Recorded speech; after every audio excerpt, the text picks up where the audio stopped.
Magandang araw po sa inyong lahat. Sa araw po na ito ay isa na namang kwento ng pakikipagsapalaran at kababalaghan ang aking ihahatid sa inyo. Ito ay kwento ni Lolo Alipio kasama ang kanyang apong si Lucas. Nagtungo sila sa isang malayong bayan ng San Dionisio upang bisitahin ni Lolo Alipio ang kanyang pinsan na isang pare. Subalit nang dumating sila sa lugar na yon, ay abandonado na ang simbahan. Pinabayaan na ito at tinubuan na ng mga damo. Wala na rin ang paring pinsan ni Lolo Alipio na si Padre Ignacio. Kanyang nalaman na patay na ito, subalit hindi malinaw ang dahilan ng kamatayan. Hanggang sa kanyang nalaman ang dahilan, kaya pinili niya na mamalagi na lamang sa lugar na yon para bigyan ng katarungan ang pagkamatay ng kanyang pinsan. Ang kamatayan ng pinsan ay may kinalaman sa mga kampon ng kadiliman at mga aswang na namahay sa San Dionisio. Doon ay nagamit ni Lolo Alipio ang kanyang pagiging manunugis, isang dahilan kung bakit siya napadpad sa lugar na yon. Ngunit paano ipagtatanggol ni Lolo Alipio ang mga taga San Dionisio at makamtan kaya niya ang inaasam na katarungan para sa kanyang pinsan? Ano ang kanyang madidiskubre dahil sa mga lindol na naganap sa lugar na yon na lumikha ng pagbitak ng mga lupa? Malalaman natin ang mga kasagutan sa kabuuan ng kwentong inyong mapapakinggan.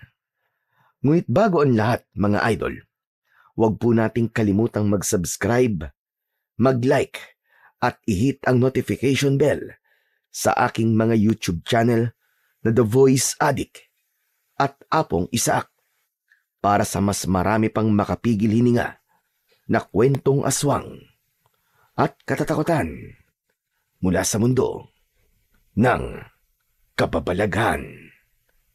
Umpisahan na po natin ang kwento. Sigurado po ba kayo, Lolo Alipio? Dito na po ba yun? Oo, Lucas. Sigurado ako dahil minsan na akong nakapunta rito. Kailan po yun, Lolo Alipio? Abay, siguro mahigit 10 taon nang nakakalipas. May katagalan na rin, apo. Naku po, hindi pa ako pinapanganak nun ah. Ang tagal na po pala. Tama ka. Matagal-tagal na nga talaga yun.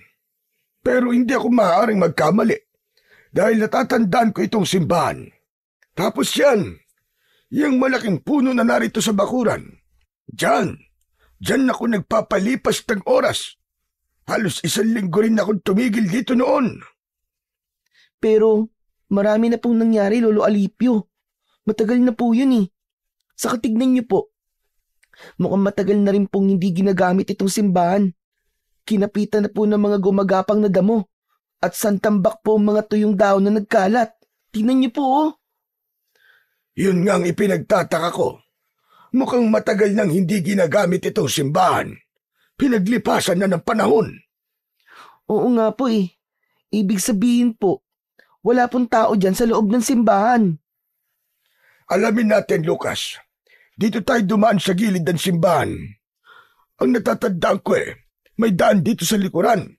Papasok sa loob. Sandali lang. Sino kayo? Anong ginagawa nyo rito sa simbahan ng San Dionisio? Meron lang kaming hinahanap, Manang.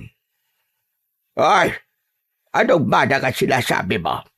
Mukhang mas matanda ka pa nga sa akin. Tigilan mo ko. Ano nga bang pangalan mo? Ako si Urbana. At matagal na ako naninirahan dito sa San Dionisio. Kaya kilala ko kapag may dayo na pumupunta dito. Kayong dalawa, alam kong dayo kayo.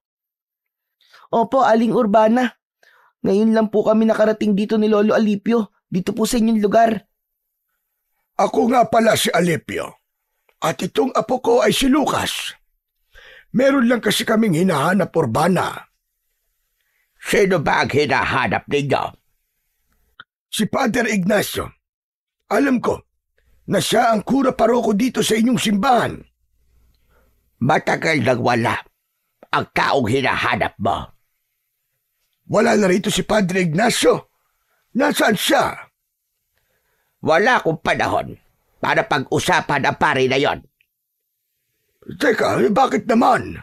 Basta, lalayo ko na maalala pa siya. Kaano-ano ka ba niya? Pinsang buo ko siya.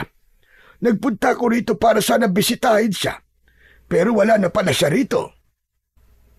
Paano po yan, Lolo Alipio? Wala na pala rito si Padre Ignacio eh. Ano pong gagawin natin? Ay, hindi ko rin alam, Apo. Kayong dalawa, mabuti pa siguro bumalik na kayo sa pinanggalingan ninyo. Yun ang may papayo ko sa inyo. Naku po, malayong-malayo po yung pinanggalingan namin eh. Aba, wala akong pakialam kahit gaano pa kalayo ang pinanggalingan ninyong dalawa. Ang kailangan ay umalis na lang kayo dahil hindi kayo welcome dito. Bakit naman? Hindi naman kami masamang tao ng apo ko. Dahil kamag-anak kayo ni Padre Ignacio. Kadugo na kayong dalawa. Tama ka, Urbana. Kadugo nga namin siya.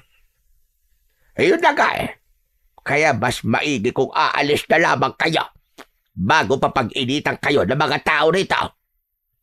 Tinatakot niyo ba kami, Urbana? Hindi. Kundi nagbibigay lang ako ng babala sa inyo. Pero kung ayaw niyo akong paniwalaan ay bahala kayo. Saka lumayo na rin kayo sa simbang ito kung mahal niyo pa ang buhay ninyo.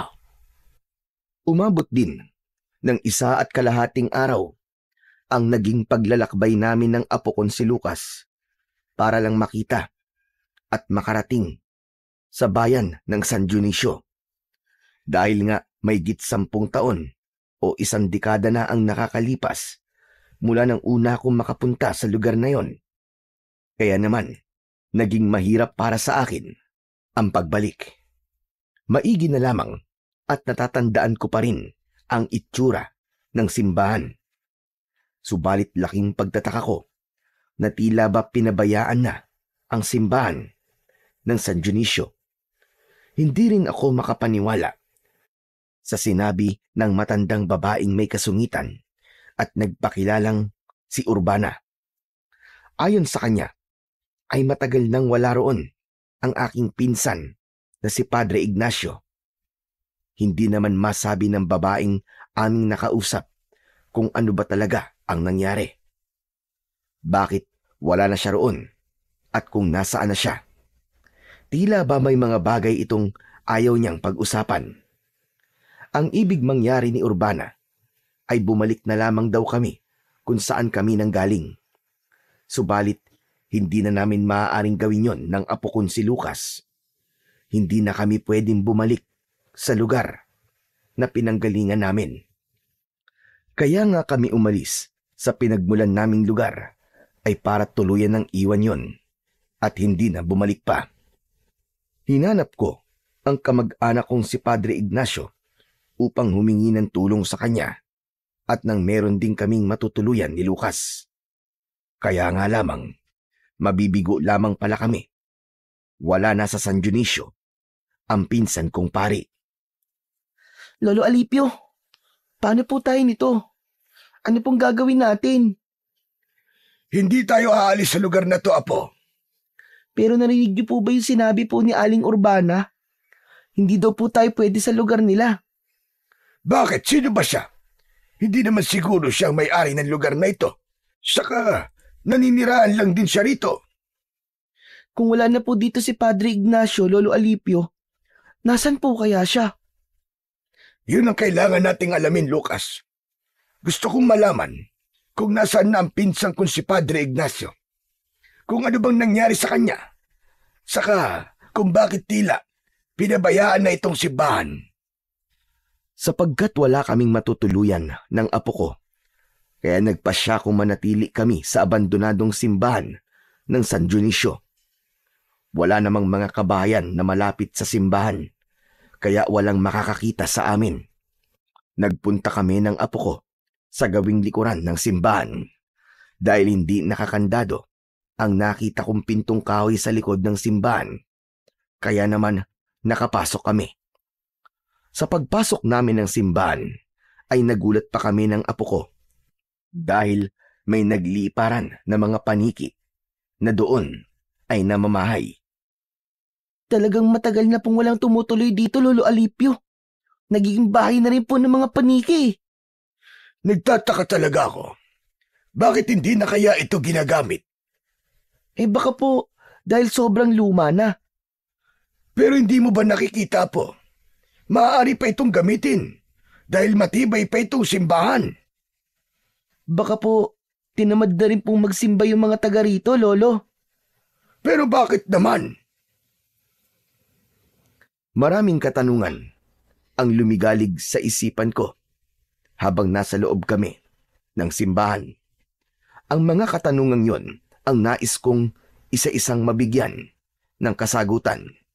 Dahil nga wala kaming matutuluyan ni Lucas, ay naglakas loob na lamang ako na doon kami tumuloy. Dito na po tayo, Lolo. Oh, Lucas. Saka wala naman tayong ibang matutuluyan. Wala na akong ibang kakilala sa lugar na ito. Tapos ang sungit pa po ni Aling Urbana, no? Hindi naman kagandahan. Hayaan mo na siya. Kalimutan mo na ang kasungitan ng babaeng yon. Baka inuurungan na ng regla yon kaya masungit. Siguro nga po. Lolo, nagugutom na po ako. May tira pang pagkain at tubig sa dala nating bag. Yun na lang muna ang kakainin natin ngayong gabi. Bukas susubukan kong tignan ng mga gamit dito sa kusina ng lumang simbahan. Baka mamaya may mga gamit panluto na maaaring mapakinabangan natin. Sabi ko nga sa iyo, Apo, ilang linggo din akong tumuloy dito. Nung kura paroko pa dito, ang pinsan kong pare.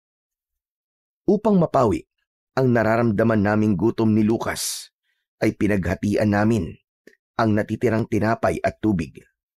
Ang kailangan lang naman ay may laman ang aming tiyan bago kami magpahinga ng gabing yon. May nakita kong ilang piraso ng kandila, kaya yon ang ginamit ko para maging tanglaw namin ng gabing yon. Pinatay ko na lamang ang sindi ng kandila bago kami natulog. Nagsisimula ng sumikat ang araw nang magising ako dahil sa paruot paritong takbuhan ng mga hayop na naligaw sa loob ng lumang simbahan. May pusa at bubwit na naghahabulan. Ang iba ay dumaan pa sa aking paanan, kaya ako nagising. Samantalang ang apo kong si Lucas ay tila walang pakiramdam, kahit may mga bubwit na tila nagpapatintero sa kanyang paanan.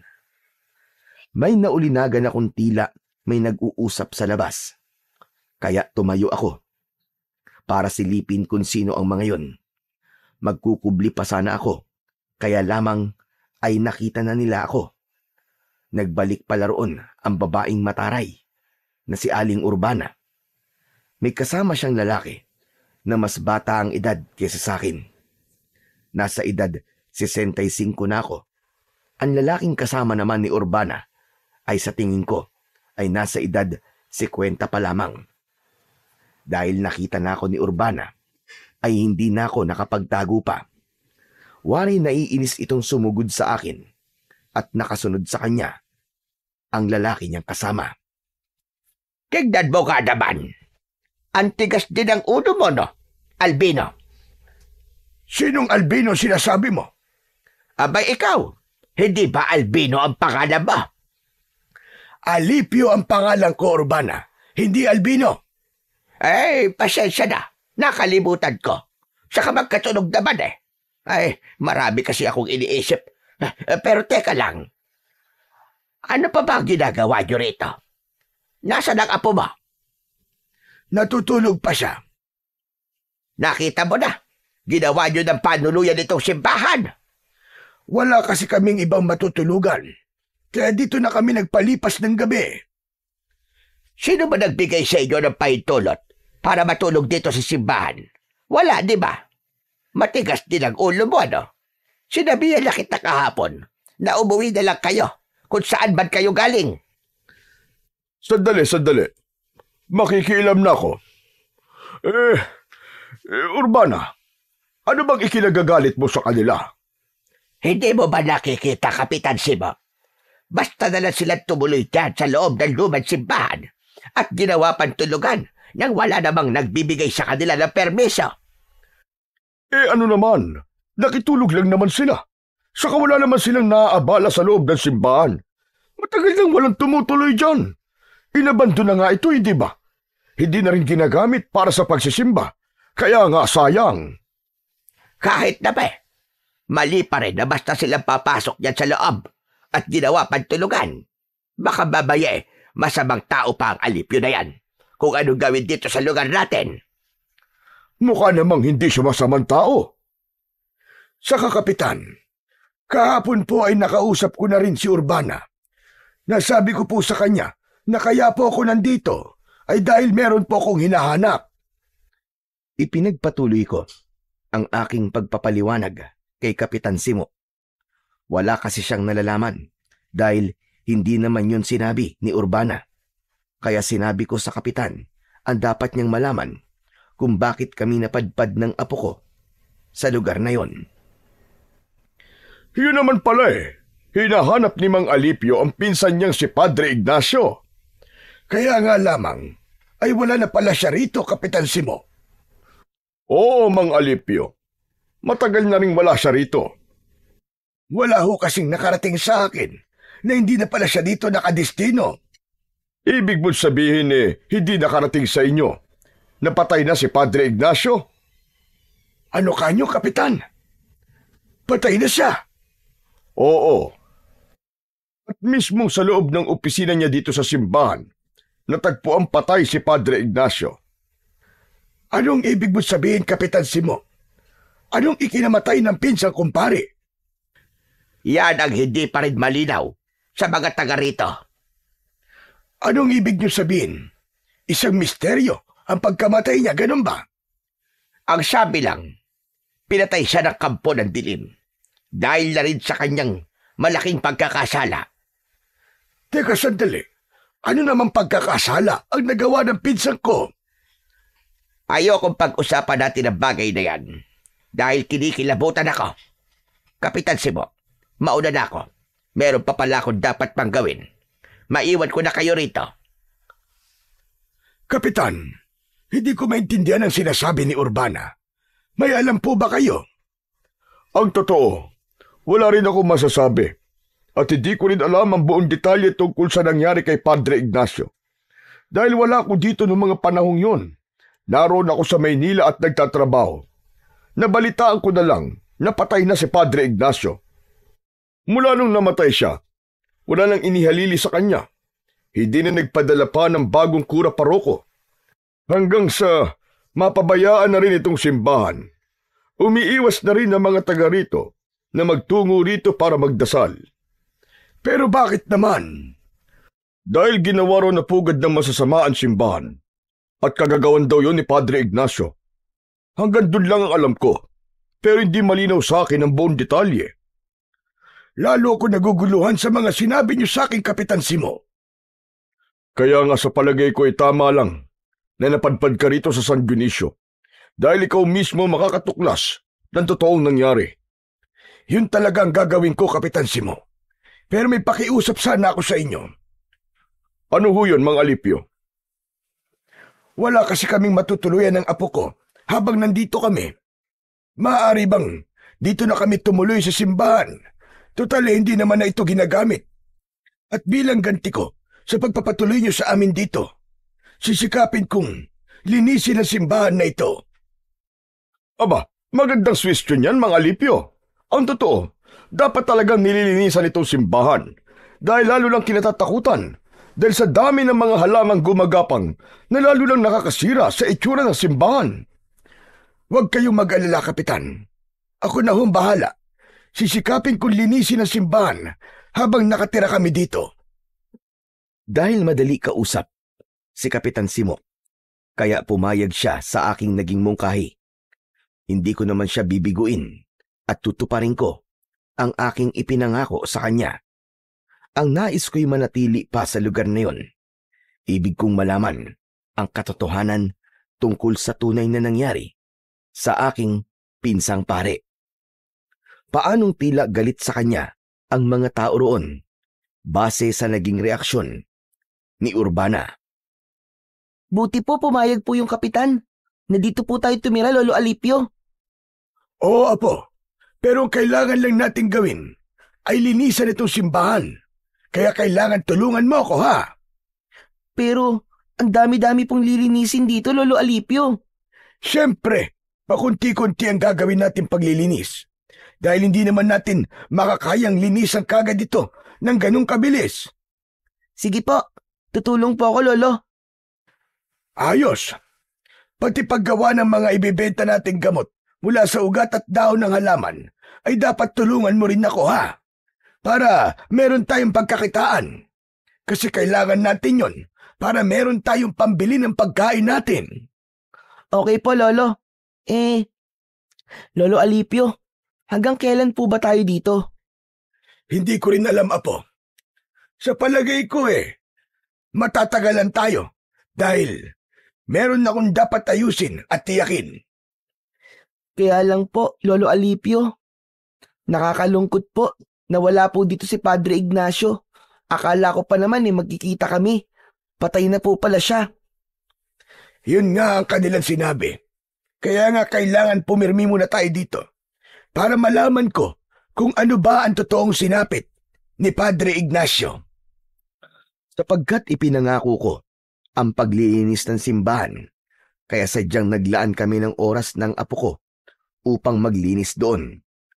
Una naming nilinisan ang loob ng simbahan, lalo na ang lugar na malapit sa tanggapan at kusina kung saan kami tumutuloy.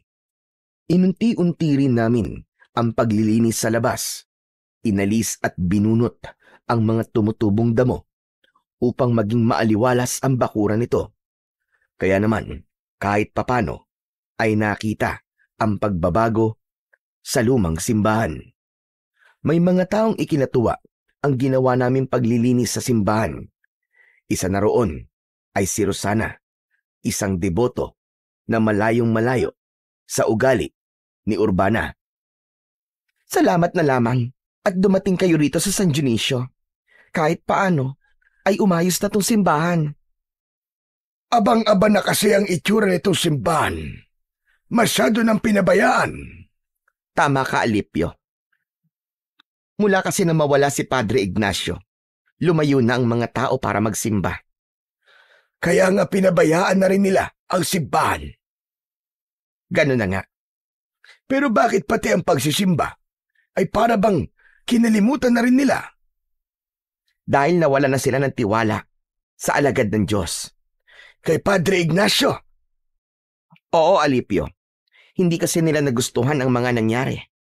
Hindi nagustuhan? Ang alin ba, Rosana? Pasensya na, Alipio. Pero, hindi ko masasabi sa iyo. Pero bakit naman? Ang totoo ay iniiwasan ng mga taga rito sa San Dionisio na alalahanin pa ang pangyayaring yon. Hindi ko talaga maintindihan. Kahit si Urbana ay ayaw magsalita. Pero nagagalit siya kapag ang pag-uusapan ay si Padre Ignacio. Dahil hindi pa rin niya matanggap. Lalo na't malaking naging tiwala at respeto nila kay Padre Ignacio. Talaga bang hindi mo maaaring sabihin sa akin? Pasensya na, Alipio. Saka ayoko rin may masamang mangyari sa akin. May masamang mangyayari sa'yo? Oo. Yun ang sabi-sabi. Kapag pinag-usapan at naibunyag sa ibang tao ang tungkol sa sinapit ng simbahan ng San Dionisio at ng paring si Padre Ignacio, ay posibleng may mangyaring masama. Pambihira na yan. Lalo tuloy ako naguguluhan. Kaya pasensya na, Alipio. Pero wag kang mag-alala. Kung magtatagal pa kayo rito, ay siguro naman ay malalaman nyo rin ang buong katotohanan. Salamat na lang, Rosana. Walang anuman. Kailangan ko na munang umuwi. Pero nagpapasalamat talaga ako sa iyo, Alipio. Malaking bagay itong ginawa mo sa simbahan. Sana naman, sa ginagawa mong paglilinis, kahit paano mawala na ng tuluyan ng kamalasang nakakabit sa simbahang ito. Yun ang huling sinabi ni Rosana, na lalong naging palaisipan sa akin. Masyadong malihim ang mga taga San Dionisio tungkol sa nangyari sa kanilang lugar na tila dekada na ang nakalipas. Kaya naman, sa bawat araw na lumilipas ng pamamalagi namin ni Lucas sa lugar na yon, ay napuno ng iba't ibang alalahanin at katanungan ang isipan ko. Wala naman akong mapagtanungan dahil walang sino man ang nais magsabi at magkwento. Kung ang mga taong may edad na ang kakausapin ko ay sadya namang umiiwas sila, hindi naman ako maaaring magtanong sa mga kabataan dahil lalo silang walang nalalaman. Kaya ipinagpatuloy na lang namin ni Lucas ang pagpapaganda ng simbahan. May mga pagkakataon na itinitigil ko ang paglilinis para naman asikasuhin ang paglalaga ng mga dahon at ugat ng halaman na kinukuha ko sa malapit na gubat. Gumagawa ako ng mga gamot na inilalagay ko sa bote upang ipagbili. Mga gamot na maaaring gamiting panghilot o pangmasahe sa mga sakit ng katawan. Meron ding maaaring inumin kapag nagkakaroon ng problema sa kanilang panunaw. Ang tungkol sa paggawa ng mga gamot na ibinibenta ko na nakalagay sa bote ay itinuro pa sa akin ng lola ko. Bagay na naman ako sa kanila na aking napapakinabangan. Dahil mabisa ito kapag ginamit ng taong may nararamdaman sa kanilang katawan. Lolo Alipio, buti na lang po at nabili po lahat ng mga nakaboting gamot na ginawa nyo. Kaya nga nagpapasalamat ako, Lucas. Dahil kahit papano, nakikilala na ang mga tinitinda natin. Paano po? Mahusay po kasing gamitin. Lalo na po yung panghilot at panghamplas po sa mga sakit sa katawan. Yun po maraming naghahanap. Kaya sa susunod, yun ang dadamihan natin. Mainam kasi yun sa rayuma at sa pangangati ng katawan. Kaya meron na naman po tayong pambili ng pagkain natin, Lolo. Kaya nga salamat sa Panginoon at kahit papano ay hindi niya tayo pinababayaan. Oo naman po. Lalo na po sa ginagawa natin. Binabalik po natin sa dating ganda itong simbahan. Kaya binibless po tayo ni Lord. Tama ka, Apo. Kaya ituloy lang natin itong ginagawa nating pagpapaganda dito sa simbahan. Kaya lang po bakit ganun? Parang ayaw po pumunta ng mga tao dito. Di ba kahit naman po walang pari dito, maaari naman sila magdasal dahil bahay pa rin po ito ng Panginoon. Oo, pero sa ngayon, wala pa tayong magagawa kung sadya na nilang kinalimutan ang paglapit sa Panginoon. Nakakalungkot naman po yun. Kailan sila lalapit sa Panginoon kapag may nangyari ng masama sa kanila? Pero baka huli na ang lahat pag nagkataon. Kaya nga meron akong naiisip habang namamalagi tayo rito sa San Dionisio. Ano po yun, Lolo Alipio? Hindi ko na muna sinagot ang tanong ng aking apo. Saka ko na lang sasabihin sa kanya. Ang kailangan ko na lang munang gawin ay matapos na namin ang ginagawa namin ni Lucas para ibalik sa dating ganda at ayos ang simbahan na dekada nang inabandona at pinabayaan. Yun nga lang, hindi pa rin nawawala ang pagiging kontrabida ni Urbana sa hindi ko maunawaang dahilan. Ano naman ngayon kung nililisan mo at pinaganda itong simbahan, Alipio? Akala mo yata ay magpapasalamat ako sa iyo. Hindi ko naman sinasabi sa iyo na magpasalamat ka, Urbana. Ano ba gusto mo palabasin? Ba't mo ginawa ito? Wala. Gusto ko lang linisan at makatulong dito sa San Dionisio. Kung ano man diyang ginagawa mo, Nagsasayang ka lamang ng panahon. Paano naging pagsasayang ng panahon itong ginagawa kong pagpapaganda sa simbahan? Sige nga, Urbana. Dahil wala nang saysay yan. Iniisip mong walang saysay. Oo, dahil wala nang paggagamitan ng simbahan na to. Hindi na nga nagkaroon ng oras ang mga taga rito para pumasyal dito. Yun na nga ang mali, Urbana.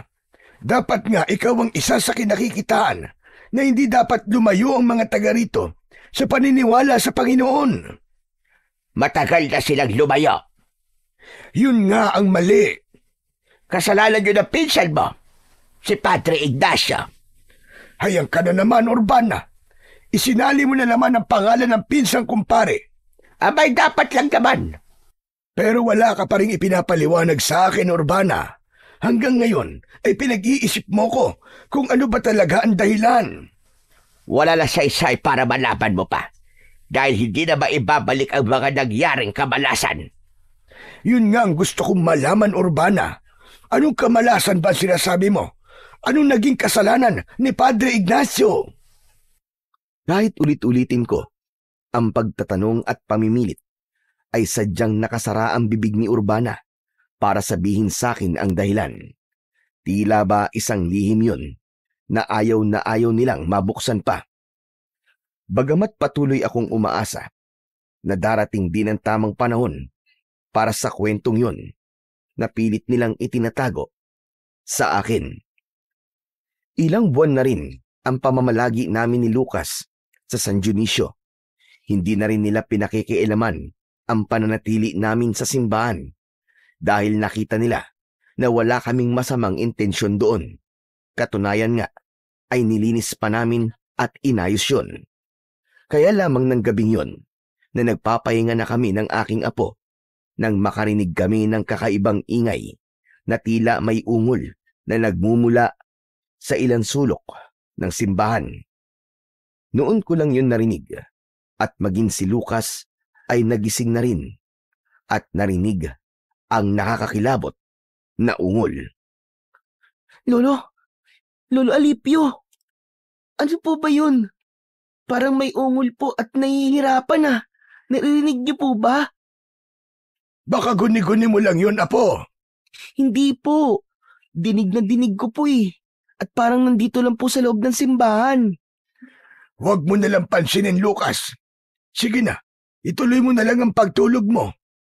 Lolo Alipio, paano po ako makakatulog? Ang ingay-ingay po ng ungol. Saka parang nasasaktan po. Nahihirapan. Sabi ko naman sa'yo, ay huwag mo nalang pansinin. Sa kabila ng mga sinasabi ko sa aking apo na huwag dalang pansinin ang anumang naririnig niya, ay lalo namang nagiging malakas ang ingay na yon. Boses yon ng taong nasasaktan at nahihirapan. Kaya lamang, wala naman akong makitang anuman, kundi tinig lang yon na umaalingaw-ngaw sa loob ng simbahan.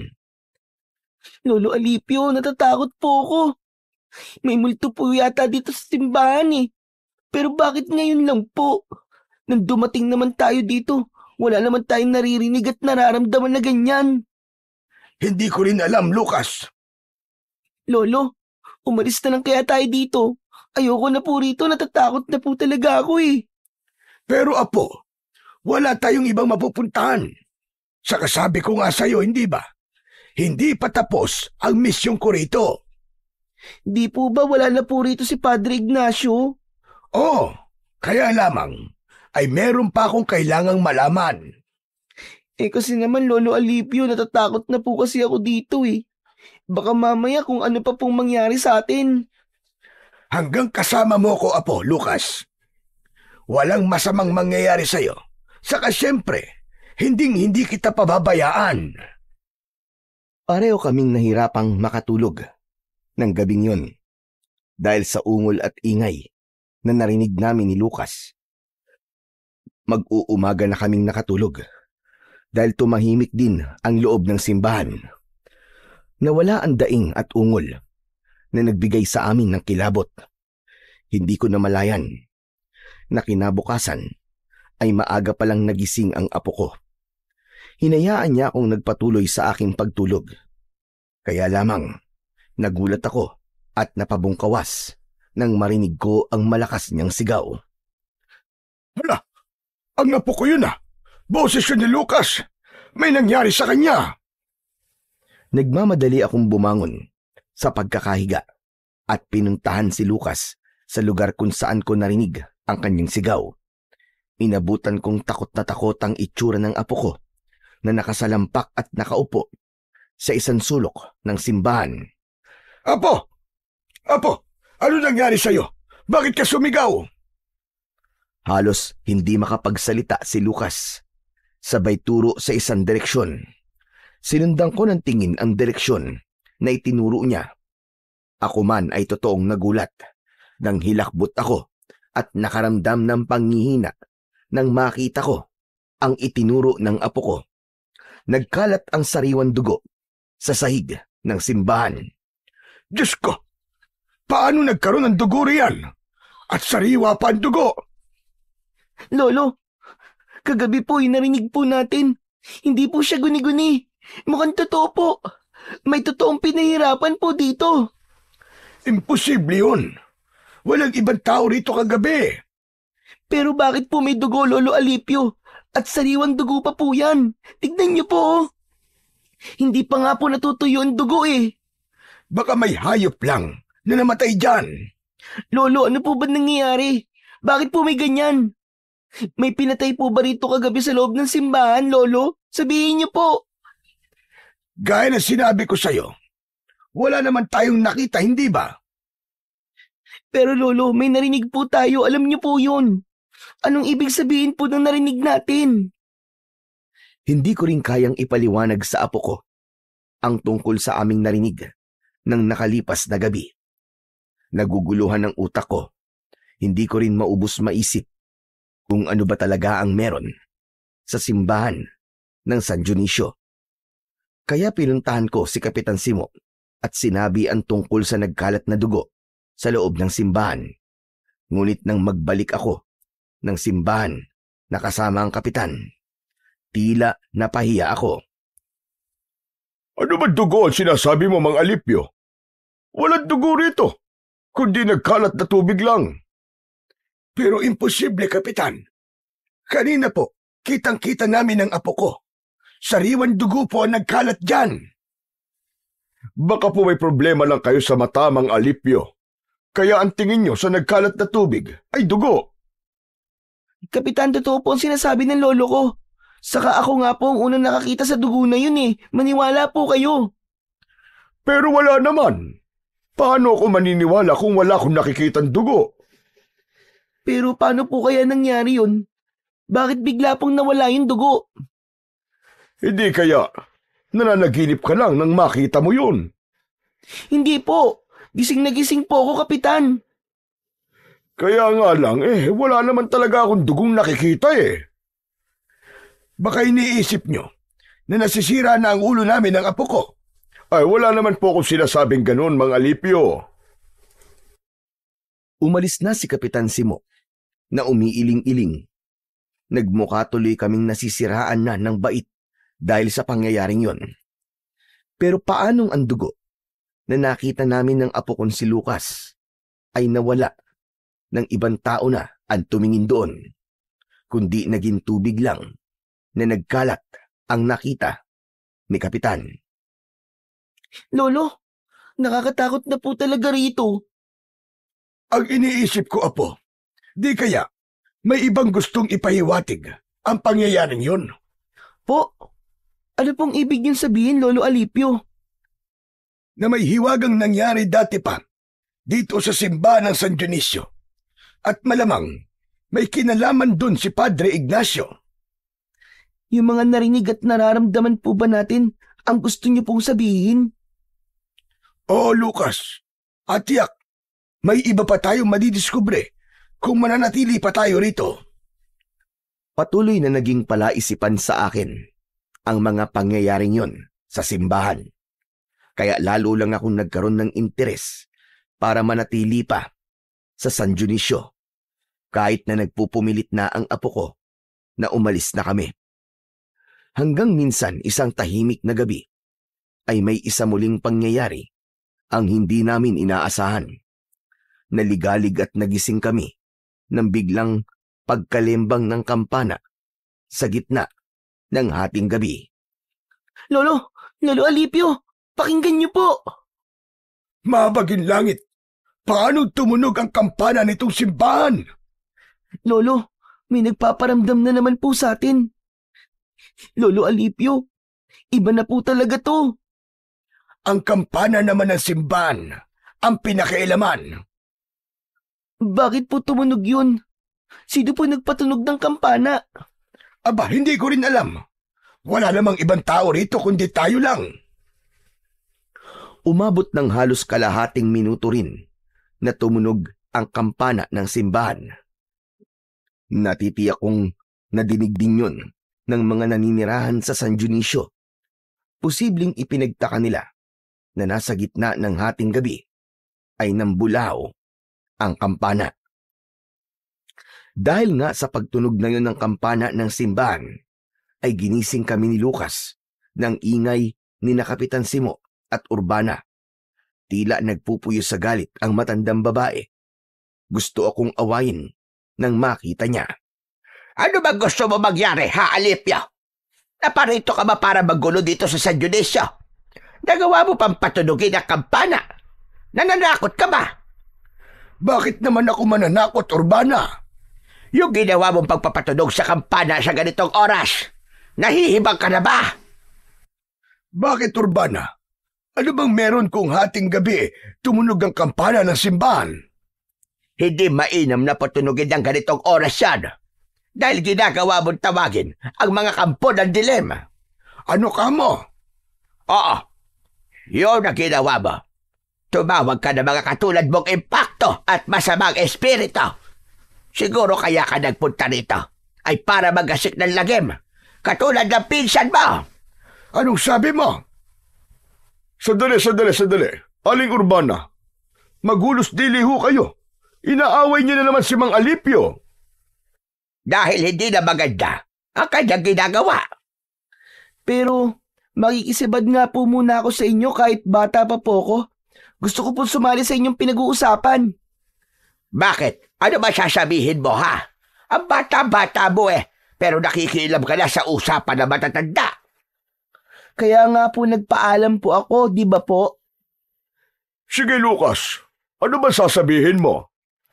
Kapitan, hindi naman po si Lolo Alipio ang nagpatunog po ng kampana. Nako. Pwede ba, bata? Huwag mong pagtakpan ang lolo mo. Magsisinungaling ka pa talaga. Ang bata-bata mo pa, gagawa ka na kakanda kwenta. Hindi po ako nagsisinungaling, Aling Urbana. Totoo po ang sinasabi ko. Kapitan, maniwala po kayo sa akin. Bigla na lang po tumunog ang kampana nitong simbahan. Mang Alipio, ano po ba ang totoo? Yung sinabi ng apo ko, Kapitan. Nagulat na nga lang po kami dahil bigla pong kumalembang ang kampana samantalang wala naman nagpapatunog doon. Saka walang ibang tao rito, maliban sa amin ang apo ko. Gusto mo paniwalaan kita, Alipio? Hoy, huwag ka nang gumawa na kwenta. Maniwala po kayo sa lolo ko, Aling Urbana. Talaga pong bigla na lang pong tumunog ang kampana. Nako, huwag niyo akong lokohin. Paano kung totoo sinasabi nila, Urbana? Dahil minsan na rin may naranasang kakaiba rito sa simbahan. Nang puntahan nila ako sa barangay, nakakita sila ng nagkalat na dugo. Pero nung pinuntahan ko, wala namang dugo akong nakita, kundi tubig lang. Nakita niyo, Kapitan? Talagang mapaggawa na kwento ang maglolong yan. Kaya nga dapat lamang na umalis na sila rito. Dahil nakikita kong gulo lang ang dala nila rito sa San Dionisio. Tama na ang trahedyang nangyari dito. Nahatid ng kamag-anak nila, pare. Huwag na sana maulit yan. Napatitig ako kay Urbana dahil sa kanyang mga sinabi.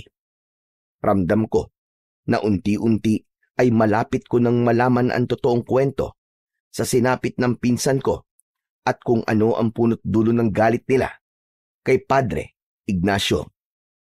Dahil naging palaisipan at nagkaroon ako ng pagdududa kay Urbana, Kaya inalam ko kung saan ito nakatira at lihim akong nagmanman sa kanya. Nalaman ko na nag-iisa na lang pala siya sa buhay. Wala na siyang mga kamag-anak. Pagkatapos kong malaman ng tirahan niya, ay umalis na rin ako. Kaya sinabi ko sa sarili ko na babalikan ko siya. Nang sumapit ang gabi, ay sinabihan kong matulog ng maaga si Lucas. Pero marami siyang tanong. Bakit po ba gusto niyo pong matulog na po ako, Lolo Alipio? Kasi nga hindi maganda sa bata ang nagpupuyat. Di po ba kahit sa matanda, hindi rin naman po maganda ang nagpupuyat? Kaya matulog na rin po kayo. Diyos ki batang iriya. Ang dami pa sinasabi. Ikaw ang pinapatulog ko ng maaga. Bakit nga po? May pupuntahan po ba kayo? Wala. Saan naman ako pupunta gabi na? Kaya nga po, sabay na po tayong matulog. Wala akong nagawa, kundi sabayang mahiga ang apo ko. Pero sa isip ko, hindi ko kailangang antukin, kundi masisira ang aking mga plano. Kaya pinaglabanan ko ang antok hanggang sa makatulog na si Lucas.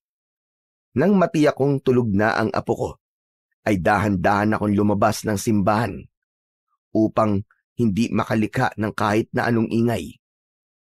Babalik ako sa bahay ni Urbana. Alam ko at nararamdaman kong meron akong matutuklasan mula sa kanya. Tahimik na tahimik ang daan patungo sa bahay ni Aling Urbana. May mangilan-ngilan na asong tumatahol sa akin habang naglalakad ako patungo sa bahay ng matandang masungit. Nang marating ko yun, ay nakita kong madilim ang loob ng bahay. Bagyan liwanag lamang ang makikita na tila galing sa isang liwanag ng gasera. Lumapit ako sa kanyang bahay na yari sa pawid at sa wali. Nahihiwagaan talaga ako sa babaeng ito. Masyado siyang masungit sa akin na hindi ko alam ang dahilan. Habang nag-aabang ako sa labas ng bahay, ay idinikit ko ang aking tenga sa dingding na yari sa sawali. Nakarinig ako ng tila dumadaing at alam kong boses yon ni Urbana. Hindi ko mawari kung ano bang nangyayari sa kanya, kung nahihirapan ba ito o may nararamdaman. Hinayaan ko muna at naghintay ako sa mga susunod pang pangyayari. Maya-maya pa ay biglang tumahimik. Naisip ko na baka kung napano na ang matandang masungit. Kaya humanap ako ng kahit maliit na siwang upang makita ko kung ano ang nasa loob at makita ko si Urbana. Natulala ako at hindi agad nakagalaw sa kinatatayuan ko nang makita ko ang nasa loob ng bahay. Aswang! Isang aswang na abwak si Urbana! Nakakadiri ang itsura ng aswang na si Urbana. Makapal ang sabog na buhok, ang matay ng lalaki, at ang mahabang dila ay parang dila ng isang bayawak. Subalit mas mahaba ito. Nang makita ko ang nakakatakot na itsura ni Urbana, ay nagpalinga-linga siya. Tila nararamdaman niyang may ibang nilalang sa paligid niya. Kailangang hindi niya ako makita. Kaya pumasok ako sa ilalim ng kanyang kubo. Naalala ko, nadala ko nga pala ang karet na ginagamit ko sa pangunguha ng mga halamang gamot. Kailangan maging alerto ko. Kaya dapat maihanda ko itong karet kong dala.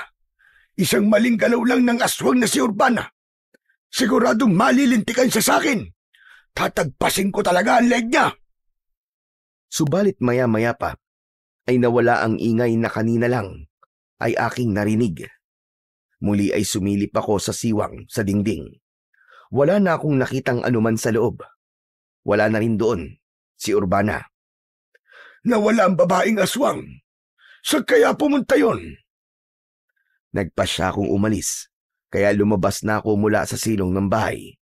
Kaya lamang, nang makaalis na ako sa silong, ay biglang bumungad sa harapan ko ang isang aswang abwak. Hindi ako maaaring magkamali. Siya, si Urbana, ang babaeng masungit at matabil ang dila. Gusto kong atakihin ng aswang. Nandidilat ang kanyang malaking mga mata at humahaba ang dila na tila gustong paabutin sa akin. Sige, pabain mo pa ang dila mo. Tsak putol yan. Sige, ilawit mo pa at paabutin sa akin para malaman mo ang pakiramdam ng aswang na naputulan ng dila. Sa talas nitong hawak kong karet, siguradong putol talaga ang dila mo. Sige, lumapit ka pa. Wari namang natakot ang aswang sa aking mga sinabi.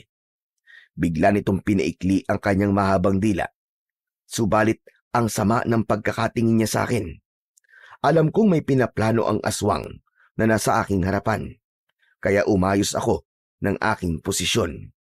Inihanda ko ang sarili ko habang hawak ang matalas na karet. Hindi ako magkakamaling gamitin ang armas kong hawak sa oras na umatake ang kampon ng kadiliman. Pero nakikita ko na tila nag-aatubili siyang lapitan ako. Kaya naglakas loob naman akong sumugod, papalapit sa kanya. Pero panay ang urong ng aswang abwak.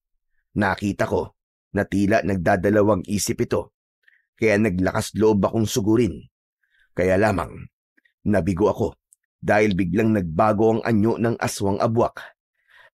Naging malaking uwak ito at lumipad papalayo. Kinatakutan ako ng aswang.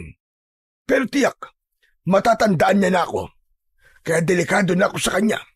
Pero kahit kailan, hindi ako maaaring matakot sa aswang na yon. Lalo na ngayong kilala ko na kung sino siya. Mula nang madiskubre ko ang tungkol sa tunay na pagkatao ni Urbana, ay umiwas na siyang magpunta sa may simbahan. Malamang dahil nag-aalala siya na baka sinabi ko sa ibang tao ang kanyang lihim. Pero hindi yun ang plano ko. Gusto kong ako mismo ang tatapos sa kanya. Dahil may iba pa akong plano sa San Dionisio, kaya kinausap ko si Kapitan Simo at Rosana para tulungan ako. Teka, ano ba yung pinaplano mo, Mang Alipio? Dahil maayos na muli ang simbahan at nalinis na namin, kaya maaari na uli itong gamitin. Kaya lang, Mang Alipio, walang pari na maaaring manguna. Kung iniisip mo, ay ibalik ang pagmimisa dito. Hindi lang naman sa pagmimisa maaaring gamitin itong lumang simbahan, hindi ba? Maaaring magpunta ang mga taga rito para dito sila magdasal. Dapat silang manalangin, humingi ng tawad at magpasalamat. Alam nating tahanan ng Diyos ang simbahang ito. May punto ko riyan, Mang Alipio. Kung sa bagay po ay tama kayo, Mang Alipio. Kaya hihikayatin natin ang mga taga rito na bumalik sa simbahan. Dito sila mag-alay ng kanilang mga dasal. Ganun na nga, Rosana. Kaya sa paraang yon, ay magbabalik loob sila sa kanilang pananampalataya sa Panginoong Diyos. Natutuwa ako sa naisip mong yan, Mang Alipio. Ang totoo, kailangan talaga ng mga taga rito na magbalik loob sa Panginoong Diyos. Lalo na sa panahon ngayon. Maraming hindi magagandang nangyayari. Lalong lulubha ang kasamaan kung tuluyang lalayo ang tao sa kanilang pananampalataya sa Panginoon. Huwag kayo mag-alala, Mang Alipio. Sasabihan ko rin sa mga taga rito ang maganda mong plano. Sana nga ay makumbinsi ko sila na bumalik dito sa simbahan para magbalik loob sa kanilang pananampalataya sa Panginoong Diyos. Kaya naman, ng mga sumunod na araw, ay may mangilan-ngilan na akong nakikita na nagpupunta sa simbahan. Nagsasagawa sila roon ng kanilang pagdarasal. May iba naman na tila walang pakialam dahil nasanay na sila sa kanilang nakagawian. Nawalan na ng halaga sa kanila ang pagkakaroon ng kaugnayan sa Diyos. Nalulungkot ako para sa bagay na yon. At sa pagbubukas muli ng simbahan, ay sadyang hindi ko na nakita pa kahit anino ni Urbana. Sadyang lumayo na siya at marahil natatakot na siya na gumawi roon. Ang ginawa kong yon, napasiglahin muli ang mga tao para maging mas malapit sa Diyos, ay ikinatuwa ng ibang hindi nawawala ang pananampalataya. Ang iba nga ay nagdadala pa ng pagkain at mga sariwang gulay at prutas para sa amin ng aking apo. Siyempre, tinatanong ko sila kung para saan ang kanilang mga binibigay. Para daw yun sa amin ng apo ko bilang pagpapasalamat. Wow! Ayos talaga, Lolo Alipio! Makakalibre na po tayo ng pagkain ito. Marami-rami itong mga naipon natin pagkain. May bigas pa po na mailuluto natin. Lahat ng yan ay biyayang bigay sa atin ng Panginoon, Apo. Oo nga po. Ang bait po pala talaga ng mga taga rito, no? Kahit saan lugar naman ay may mababait. Meron ding hindi kabaitan.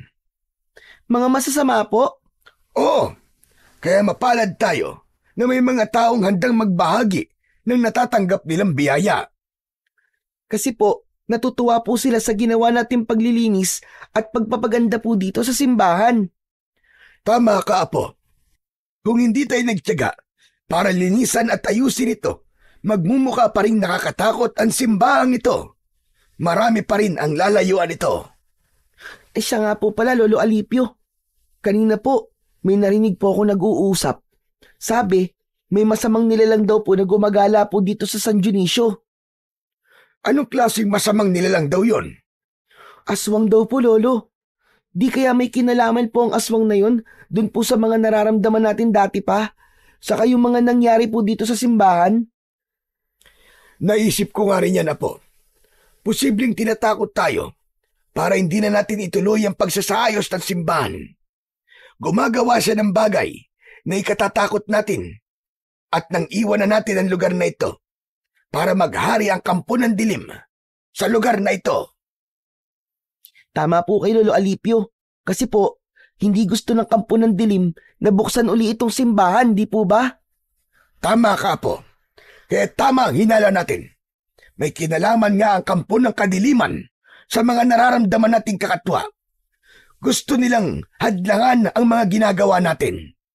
Pero pasensya na sila dahil hindi nila tayo nagawang pigilan. Lalo na ngayong nakikita na nating nagsisimula ng bumalik ang mga tao rito sa simbahan. Totoong ikinatuwa ko ang mga nagiging pagbabago sa San Dionisio. Pero hindi ko maaaring isantabi at kalimutan ang natuklasan ko tungkol kay Urbana. Nararamdaman ko ang kanyang pananahimik ay may kakaibang ibig sabihin. Kaya naman, lihim akong nagmasid at inalam ang kanyang mga lakad. Hanggang minsan ay nakita ko siya na nagtungo sa gubat. Nasa gubat din ako ng mga pagkakataong yon dahil nangunguha ko ng mga ugat at dahon ng halamang gamot. Hindi ako maaaring magkamali. Si Urbana, siya ang natatanaw ko na yon. Nakatalukbong pa siya ng itim na tela. Palihim ko siyang sinundan. Kumuha ako ng sanga ng puno na may mga makakapal na dahon. Ito ang gagamitin kong kublihan. Habang lihim akong nakasunod kay Urbana. Hanggang sa nakita ko siya na tumigil sa harap ng isang yungib. Naghintay siya roon ng ilang minuto. Hanggang lumabas mula sa yungib ang isang lalaking hindi pa naman katandaan. Marahil ay nasa 50 ang edad ng lalaking yon. Dapat kong malaman ang kanilang pag-uusapan, kaya gumawa ko ng paraan upang makalapit sa kinaroroonan nila para marinig ko ang kanilang pag-uusap. Salamat na lamang at masukal ang lugar na kinaroroonan nila, kaya nakalapit ako na hindi nila nakita. Mula sa aking pinagkukublihan ay bahagya kong narinig ang kanilang usapan. Tila matagal na silang magkakilala ni Urbana. Sadya kailangan kitang makausap, Candido. Tiyakin mo lang na importante ang pakay mo dahil ayokong sinasayang ang oras ko. Oo, mahalaga ito. Dahil may kinalaman ito sa ating plano at sa hihintay nating takdang sandali. Anong ibig mong sabihin? Hindi umubra ang aking mga plano, Candido. Hindi ko pa rin napapaalis sa matandang yon sa simbahan. Siya si Alipio. Ang dayo dito, sa San Dionisio.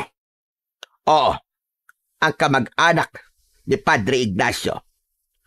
Ang bilin ko, dapat silang mapaalis ng apo niya. At huwag mong hayaang magamit uli ang lumang simbahan dahil tayong gagamit doon. Konting panahon na lamang ang aking hinihintay. Pero hindi pa rin sila umaalis, Candido. Ginawa ko na ang pananakot na kaya ko para umalis sila lang apo niya. Kaya lamang, tila nawala na sa isa yon. Wala ka talagang kwenta, Urbana. Binigo mo pa rin ako. Ginawa ko naman ang makakaya ko, Candido. Ngayon nga, ay nagawa na niyang buksan ang simbahan. Hinihikayat niya ang mga tao para pumasok doon at magdasal. Kahit wala ng pare? Oo, ang importante raw sa kanila ay magsagawa sila roon ng padalagin. Hindi maaari ang ganon. Makakasira yon sa ibig nating mangyari. Hindi sila dapat manumbalik sa dati nilang ginagawa. Ang pagiging makajos. Yun ang pinipilit kong gawin, Candido. Kaya nga ginawa natin ang lahat, hindi ba? Para sirain ang imahe ni Padre Ignacio. Sa pakikinig ko sa pag-uusap ni na Urbana at ng lalaking tinatawag niyang si Candido, ay nabanggit ang pangalan ng pinsan kong si Padre Ignacio. Kaya lalo akong nagka-interes sa kanilang pag-uusap. Tama nga ang hinala ko na may alam si Urbana sa tunay na nangyari sa pinsan kong pare. Ayaw lang niyang magsalita, kaya ipinagpatuloy ko ang pakikinig sa kanilang usapan. At nagtagumpay tayo sa planong yun. Laban kay Padre Ignacio. Oo, Candido. Nagawa natin pasamain si Padre Ignacio. Naging masamang pari siya sa paningin ng mga taga-San Dionisio. Pumapatay tayo ng tao at nagagawa nating dalhin yon sa simbahan. At pinalalabas nating siya ang may kagagawa ng pagpatay dahil nasasaniban ng masamang espiritu ang pari yon. Tama ka, Urbana. Napaniwala natin ang mga tao, lalo na ang mga deboto, na masamang pari pala si Padre Ignacio. Kaya nilayon na siya ng mga tao. Hindi na sila pumasok pa ng simbahan dahil sa takot na mapahamak sila. Hindi lang yun. Unti-unting nawala sa katinuan ng pare at siya mismo ang pumatay sa sarili niya sa pamamagitan ng pagbigti. Dahil sa ginawa natin, ay tuluyan lumayo sa simbahan ng mga tao at iniwan ang kanilang pananampalataya. Kaya mas malaya nating magagawa ang ating plano. Kaya lamang sa pagdating ng mga dayong yun, ay mukhang magkakaroon tayo ng problema. Kaya nga dapat natin gawin ay mawala siya sa landas natin, Candido. Sa'yo ko ibibigay ang trabahong yan, Urbana. At kailangan, magawa mo agad yan. Hindi pa rin ako makapaniwala sa aking mga narinig. Ngayon ko naintindihan ang lahat. Tama ang kutob ko na may kinalaman nga si Urbana sa nangyari kay Padre Ignacio. Namatay siya na hindi man lang nalaman ng mga tao ang katotohanan. Naikubli yun sa kanila, kaya inakala ng mga taga San Dionisio na masama si Padre Ignacio, na totoong naging kampon ito ng kadiliman. Gayong pinagtutulungan lang pala siyang pasamain ng katulad ni Urbana. Kaya hindi ako makakapayag na hindi magkaroon ng katarungan ang sinapit ng pinsan ko. Ako ang gagawa ng paraan para ipaghiganti siya at lumabas ang buong katotohanan. Ang nais ko ay mabago ang paniniwala ng mga taga San Dionisio sa tunay na nangyari sa pinsan kong pare. Ibabalik ko ang kanyang dignidad na sinira at ang respeto na inalis sa kanya dahil sa kasamaan ni na Urbana. Nang makabalik ako ng simbahan, ay hindi maalis-alis sa akin ang mag-isip. Napansin ng apo ko ang aking pagiging balisa. Lolo Alipio, bakit po ba? May problema po ba kayo? Ay wala, Lucas. Saan po ba kayo galing, Lolo? Ilang oras po kayo nawala. Hindi ko alam po kung saan po kayo hahanapin eh. Meron lang akong importanteng bagay na ginawa, Apo. Ano po ba yun? Sa akin na lang yun. Hindi mo na kailangan malaman pa. Ano po ba talaga, Lolo? Ayaw niyo pong sabihin sa akin eh. Bakit po? Sekreto po ba yun? Parang ganun na nga. Kaya huwag ka na lamang mag-usisa. Huwag ka nang makulit. Lolo, sige na po. Ay, siya nga pala. May mga nagbigay na naman po ng prutas kanina. Kinain ko na po yung iba kasi po nagugutom na ako eh. Kailan ka ba hindi nagutom? Lagi ka namang gutom eh. Pero lo, ayos na po tayo dito. Kahit po magtagal pa tayo dito. Kasi ang dami po nagbibigay sa atin ng pagkain. Hindi po tayo magugutom. Kaya nga gagawin ko ang buong makakaya ko, Apo. Para maging maayos muli ang lugar na ito at mailayo sa kasamaan ng kampon ng dilim. Po? Teka, Lolo Alipio, ano pong ibig niyo pong sabihin? Kailangan gawin nating ligtas ang San Dionisio sa pamiminsala ng mga masasamang nilalang. Nakita ko na napakunot na lamang ang noo ng aking apo. Hindi kasi niya ganap na maintindihan ang aking sinabi. Handa kong panindigan ang aking ipinangako sa sarili ko. Tutulong ako at gagawin ko ang makakaya ko para maibalik ang paniniwala ng mga taga San Dionisio sa dakilang lumika. Nararapat lamang na bumalik ang kanilang pananampalataya na sinira ni Urbana kasama ang lalaking si Candido. Sila ang may pakana ng lahat ng di magandang nangyari sa lugar na yon. Naging biktima rin ng kanilang kasamaan si Padre Ignacio. Nang mga sumunod na gabi, ay wala na kaming naramdamang kakaiba ng aking apo sa simbahan. May palagay akong huminto na si Urbana na takutin kami at gumawa ng kung anong bagay na maaaring magtaboy sa amin upang iwan ang paninirahan sa simbahan. Dahil nga, may nabuo na akong desisyon. Kaya ng gabing yon, na matutulog na ang apo kong si Lucas, ay kinuha ko ang bag na bitbit ko nang magtungo kami sa lugar na yon. Isang bagay ang nakabalot ng tela na aking nilabas. Isang maliit yon na imahe ng Santo Niño na inukit sa isang kahoy na kung tawagin ay apitong. Madilim na kayumanggi ang kulay ng kahoy na ito. Pinaniniwalaan din na ang kahoy na apitong ay isang matigas at matibay na kahoy. Kaya pambihira ang katangian nito. Ang hawak kong maliit na imahe ng Santo Niño ay gawa sa ganitong uri ng kahoy na ayon pa sa aking ninuno ay may pambihirang kakayahan. Naaalala ko pa ang bilin sa akin ng ninuno ko na nagpasa sa akin ng munting imahe. Magagamit ko raw yun para protekta ng sarili ko at gamitin yon para makatulong sa ibang tao na nasa panganib. Hanggang sa napatunayan ko ang hiwaga na meron ang munting imahe ng Santo Niño na gawa sa apitong dahil minsan ko na itong nasubukan. Nagkaroon ako ng kakayahan para harapin ng mga kampo ng dilim. Isa na nga nang minsang mapalaban ako sa mga aswang. Naging manunugis ako at naging gawain ang magtungo sa lugar kung saan alam kong kailangan ang tulong ko at isinama ko nga ang apo ko dahil wala akong mapag-iiwanan sa kanya. Hanggang sa nabalitaan ko nga ang aking pinsang pare na matagal ko nang hindi nakikita. Buong akala ko ay nawawala lamang siya kaya bumalik ako sa San Dionisio at doon ko lang nalaman na patay na pala ito. Ngayong alam ko na ang punot dulo ng pagkawala niya. Katarungan ang kailangan kong makuha para na rin sa kanyang katahimikan. Gagamitin ko ang aking pagiging manunugis para maghiganti. Bukod sa imahe na hawak ko, ay meron din akong isang maliit na kampilan. Isang uri ng patalim na gaya ng pagkakagawa ay katulad ng isang maliit na espada. Kasama itong ibinigay sa akin ng aking ninuno. Kauri ito ng mga kampilan na gamit ng mga dato sa tribo mula sa Mindanao. Ito ang ginagamit ko. Dati pa.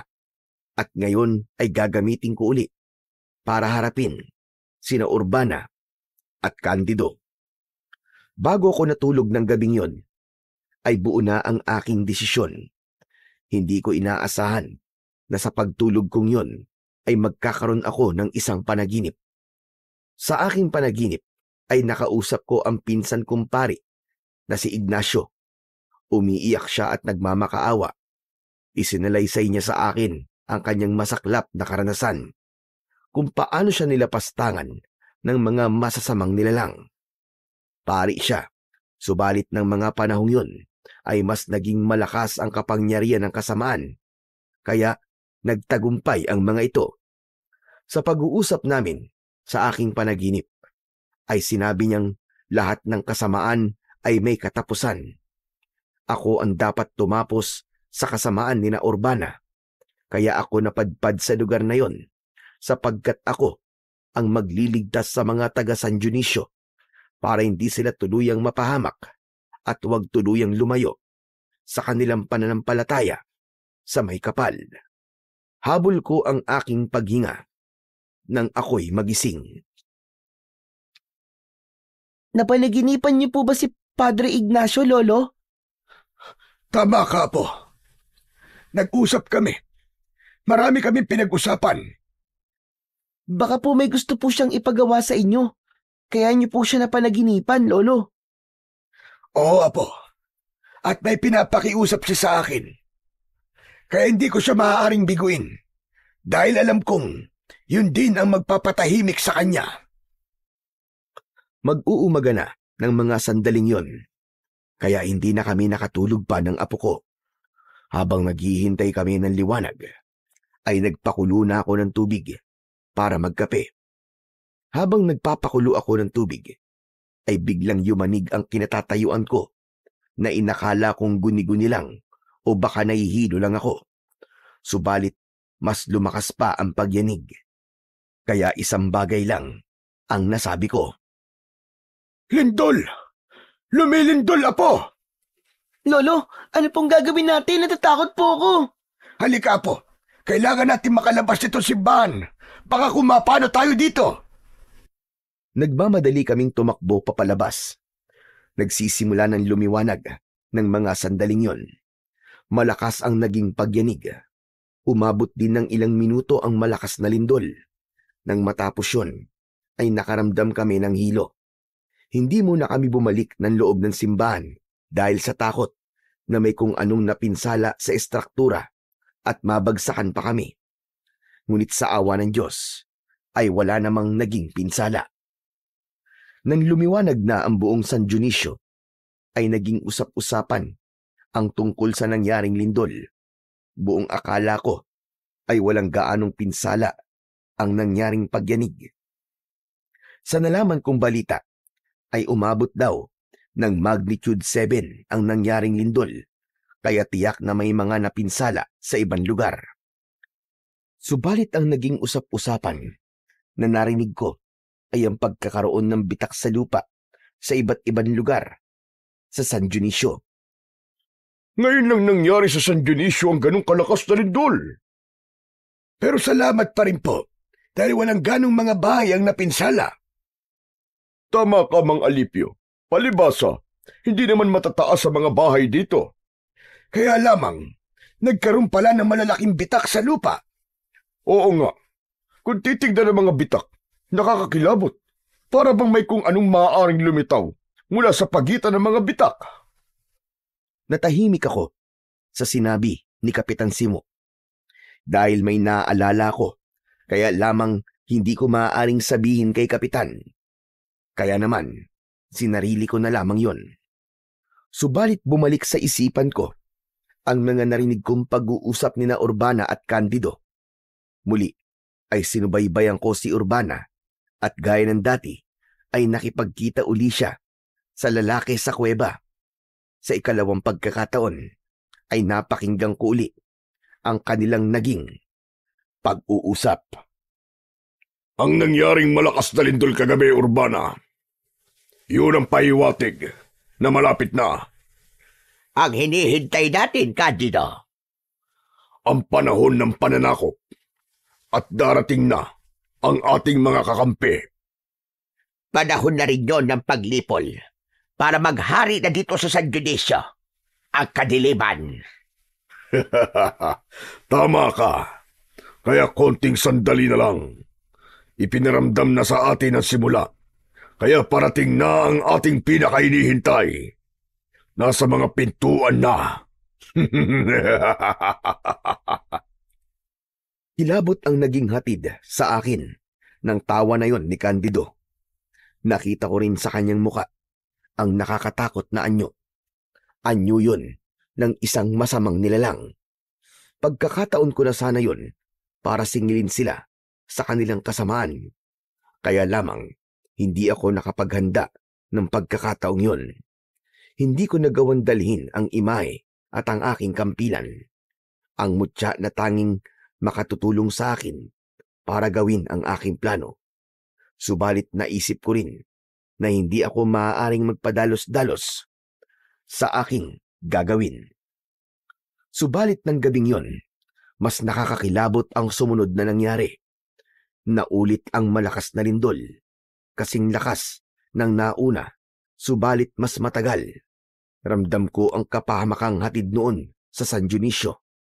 Nang unti-unting humupa ang pagyanig, ay kasunod noon ay ang sigawan ng mga tao mula sa labas ng simbahan. Lolo, ano po yun? Bakit may naririnig po ako nagsisigawan? Naririnig ko nga rin, Apo. Posibleng may hindi magandang nangyari dahil sa lindol. Pakinggan niyo po, parang meron po silang kinatatakutan, Lolo Alipio. Dahil sa malakas na sigawan, kaya napilitan akong alamin kung ano ba talaga ang nangyayari. Sa pagkakataong yon, ay kinuha ko ang imahe at inilagay sa aking bulsa. Maging ang maliit na kampilan na aking magiging sandata ay binitbit ko na palabas ng simbahan. Nang nasa labas na ako, hindi ako makapaniwala sa aking nakita. May mga kakaibang nilalang na umaatake sa mga tao. Pinagmasdan kong maigi ang mga nakakatakot na nilalang. Nalaman kong mga uri ng aswang na kung tawagin ay abwak. Nakita kong takot na takot at tumatakbo palapit sa akin upang humingi ng tulong. Si Rosana. Mga Lipyo! Tulong! Tulungan mo ako, mga Lipyo! Hinahabol ako ng aswang! Gusto niya akong patayin! Ako ang bahala sa kanya, Rosana. Pumasok ka ng simbahan, madali ka. Doon ka muna kasama si Lucas. Nang makapasok ng simbahan si Rosana, ay ako ang humarap sa aswang na kinatatakutan ni Rosana. Hoy! Diablong buang kang aswang ka! Ako ang atakihin mo! Ako ang kalabanin mo! Huwag ang babaeng walang kalaban-laban sa'yo! Agad na sumugod sa akin ang aswang. Gamit ang hawak kong kampilan, ay inundayan ko ng saksak ang halimaw. Bumaon sa katawan niya ang armas na tangan ko. Kumikisay na bumulagta ito sa lupa. Saglit pa ay nawalan ito ng buhay. Buong akala ko ay wala na ang aswang na aking makakalaban ng gabing yon. Kaya lamang, mula sa nakabukan lupa, sanhi ng lindol, ay kitang-kita ko na may lumitaw na namang aswang. Hindi lang isa, kundi dalawa pa.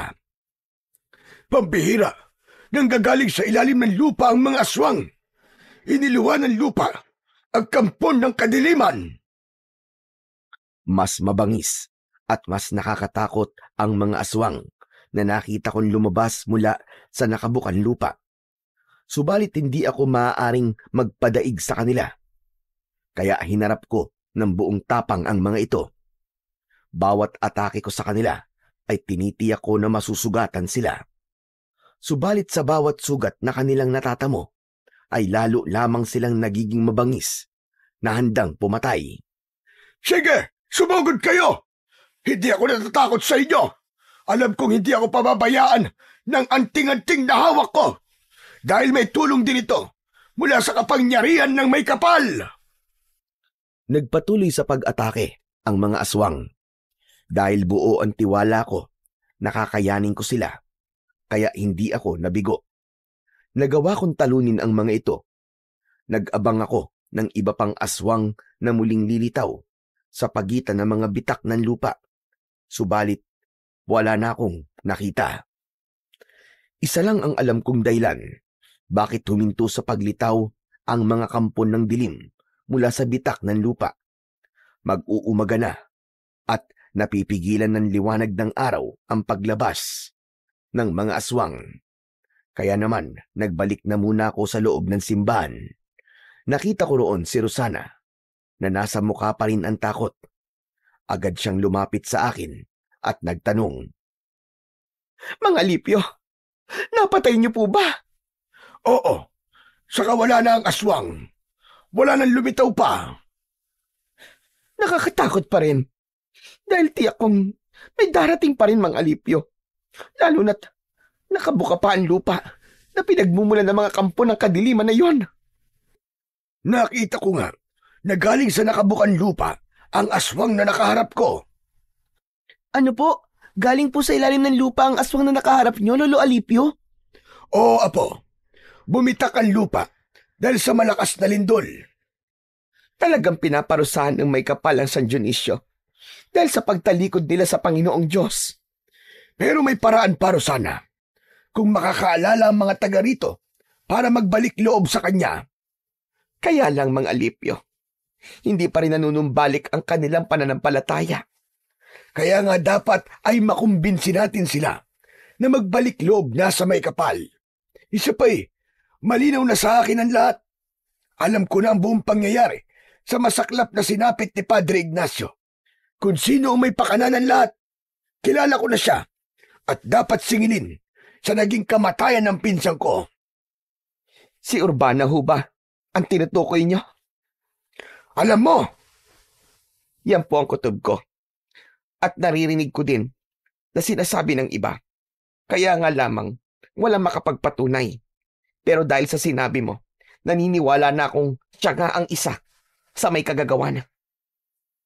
Dahil narinig ko yon sa mismong bibig ni Urbana, napakinggan ko ang pakikipag-usap niya sa isang lalaking may pangalang Candido. Kaya natitiyak kong maging si Urbana ay kampon na rin ng kadiliman. Siya ang isinugo dito sa San Dionisio para iligaw ang mga tao at tuluyang lumayo sa kanilang pananampalataya sa may kapal. Nakita ko rin yan. Dahil siya rin ang nagpakalat na dapat lumayo dito sa simbahan dahil naging pugad daw ito ng kasamaan sapagkat masama raw si Padre Ignacio. Tama ang lahat ng sinabi mo. Kaya dapat talagang magbayad si Urbana. Alam kong magkakarap uli kami ng babaeng yon. Saka, isa rin siyang aswang. Ano kanyo? Isang aswang si Urbana? Oo, Rosana. Nakita ko ang pagbabagong anyo niya. Kitang-kita talaga ng dalawang mata ko. Kaya dapat mag-ingat sa kanyang mga taga rito. Hayaan niyo po. Sasabihin ko sa mga taga rito tungkol sa nalaman niyo. Pero posibleng hindi nila ako paniwalaan. Sasabihin ko pa rin sa kanila ang tungkol sa nataklusan mo sa pagkatao ni Urbana. Dahil nga sa aking naging karanasan ng gabing yon, ay kinausap ko si Kapitan Simo. Dapat na niyang malaman ang mga nangyari at paano makapaghahanda ang mga taga San Dionisio. Kung ganun, tama yung nakarating sa akin, Mang Alipio. Nakarating na ano, Kapitan Simo? May mga nagsabi kasi sa akin na nakita nilang isang matanda na nakikipaglaban sa mga aswang na lumabas mula sa mga bitak ng lupa. Ikaw nga ang kanilang tinutukoy, Mang Alipio. Kailangan kong gawin yung Kapitan dahil maraming pwedeng mapahamak at maging biktima nila kapag walang humadlang sa kanilang pag-aasik ng lagim. Pero hindi ako makapaniwala na isang kagaya mo na may edad na ay may kakayahang gawin ang bagay na yun. Ginawa ko lang ang aking tungkulin, Kapitan. Tungkulin? Isa sa dahilan ng pagtungo ko rito sa San Dionisio ay para tugusin ang mga kampo ng kadiliman. Kung ganun, ikaw ang ipinadala sa aming lugar. Ipinadala ka ng tadhana upang wag maghari dito ang kadiliman. Hindi ko rin papayagang mangyari yung Kapitan. Dahil naaawa rin ako sa inyong lugar. Marami na dito ang ganap ng nakalimot sa kanilang pananalig sa may kapal. Kundi, kinain na ng kasamaan ang kanilang puso't isipan. Dahil yung kay Aling Urbana, siya ay nagpakalat na wag nang magtungo sa simbahan dahil naging pugad na raw ito ng kasamaan sa pangunguna ni Padre Ignacio. Yun ang kanilang ipinagkakalat. Bagay na walang katotohanan, Kapitan Simo, sapagkat ang mga sinabi niya at ipinagkalat ay bahagi ng kanilang masamang plano. Ano ka mo, plano nila? Teka, may iba pang kasama si Aling Urbana? Oo, Kapitan. At ang nangyaring paglindol at pagbuka ng lupa, malamang kasama ito sa kanilang napagplanuhan. Kaya kailangan maging handa ang mga taga San Dionisio. Pagsapit ng dilim, ay hindi natin alam kung anong lagim ang maaaring mangyari. Kung ganun anong dapat naming gawin, Mang Alipio? Huwag lumabas ng bahay ang mga tao para hindi sila mapahamak. Gawin nila ang pagdarasal sa kanilang mga bahay. Yun ang dapat nilang gawin. Sige. Agad kong ipapaalam sa mga taga rito. Kung kailangan nilang lumabas, ay magdala sila ng asin o bawang na maaari nilang gamiting pangontra sa mga aswang. Pero sa kabila ng gagawing pag-iingat, isang bagay ang pinakamahalaga at huwag kalilimutan. Dahil pinakamalakas yung sandata. Yun ay ang panalangin nila sa may kapal. Matuto sila magbalik loob sa Panginoon at isuko ang lahat ng kanilang kasalanan.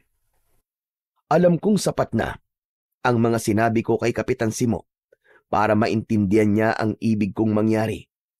Dahil kahit meron akong taglay na anting-anting para harapin ng mga aswang, ay hindi yun makakasapat kung walang suporta at tulong ng panalangin mula sa mga taga San Dionisio. Kaya nang maghapong lumipas, ay ikinagulat namin ni Lucas ang pagdating ng mga tao sa simbahan.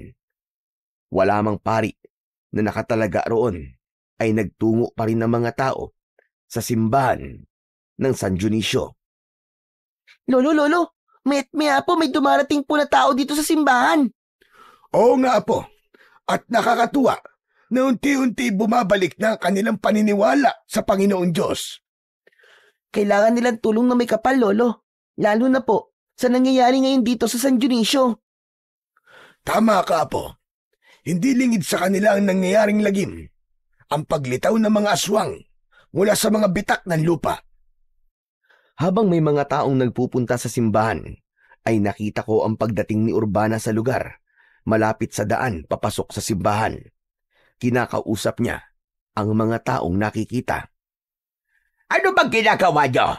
Bakit kailangan pumasok pa kayo sa simbahan? Wala nang maitutulong sa inyo ang pagsisimba. Saka wala namang pare dyan Baka nakakalimutan niyo ang ginawang kasamaan ng dating pare na ipinadala rito. Pinipigilan ni Urbana ang mga tao na pumasok ng simbahan. Kaya lumapit na ako at nakialam. Ikinagulat ni Urbana ang paglapit ko. Oh, nagulat ka yata sa akin, Urbana. Ano bang kalokohan ang ginagawa mo, Alipio? Kalokohan bang hikayatin ng mga taga rito para magbalik loob sa Panginoong Diyos? Hindi sila matutulungan ng Diyos na sinasabi mo. Ang pari nga na dati ipinadala rito ay walang nagawa dahil siya man ay naging alipin ng kasamaan. Teka nga lang, Urbana. Sigurado ka ba dyan sa sinasabi mong yan? Oo naman. Dahil nakita ko kung paano siya gumawa ng kasamaan dito sa baryo. Kung paano siya pumatay. Hanggang ngayon ba ay kasinungalingan pa rin ang gusto mong ipakalat? Wala kang alam sa mga nangyari, kaya't manahimik ka. Yun ang akala mo, Urbana. Wala ka nang maililihim sa akin dahil bistado ko na ang kulay ng bituka mo, ang mga kasamaang ginawa mo at ng mga katulad mo. Tinitigan ko ng masama si Urbana. Hindi niya kinayang makipagtitigan sa akin. Naging mailap ang kanyang mga mata. May kinapa ako sa aking bulsa. Ramdam ko ang kakaibang enerhiya na pumasok sa katawan ko ng mga sandaling yon nang mahawakan ko ang imahe ng Santo Niño na nasa aking bulsa. Kitang-kita ko ang pagkatulala ni Urbana. May naramdaman siyang kakaiba. Biglang tumalikod at nagmadali siyang umalis. Urbana! Urbana, sandali! Nag-uusap pa tayo. Huwag ka munang umalis. Hindi niya na ako pinansin. Pero kitang-kita ko kanina ang kakaiba niyang reaksyon.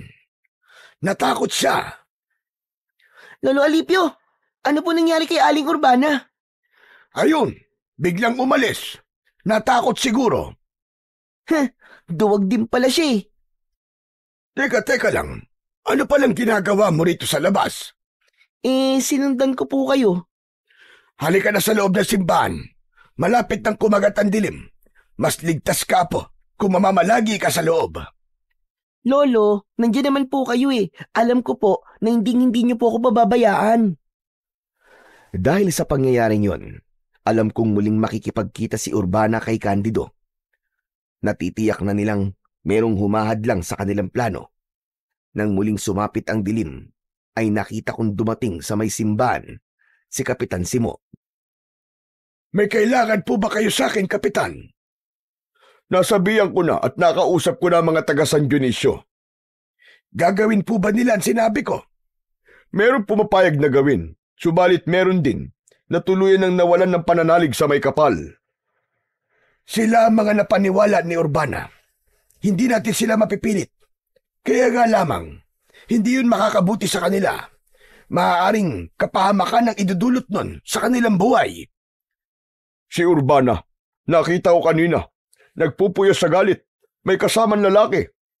Dahil bistado na ang kanilang masamang plano. Mang Alipio, ngayon pa lang ay nagpapasalamat na ako sa inyo. Kapitan, magsisimula pa lang ang pakikipagtuos ko. Alam ko, Mang Alipio, pero naniniwala ako at nararamdaman kong mapagtatagumpayan mo ang lahat. Nasa panig ka ng kabutihan at liwanag. Kaya hindi kanya pababayaan.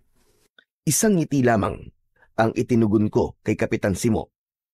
Kahit papano ay nananalig siya na makakaya ko ang hamon na yon para harapin ang mga kampo ng kadiliman, ang matulungan ng San Dionisio upang hindi lumaganap ang kasamaan at kadiliman. Hanggang sa sumapit na uli ang gabi, naghanda na ako ng pagkain namin ni Lucas, pero napansin niya ang aking pagkabalisa. Lolo Alipio? Okay lang po ba kayo, Lo?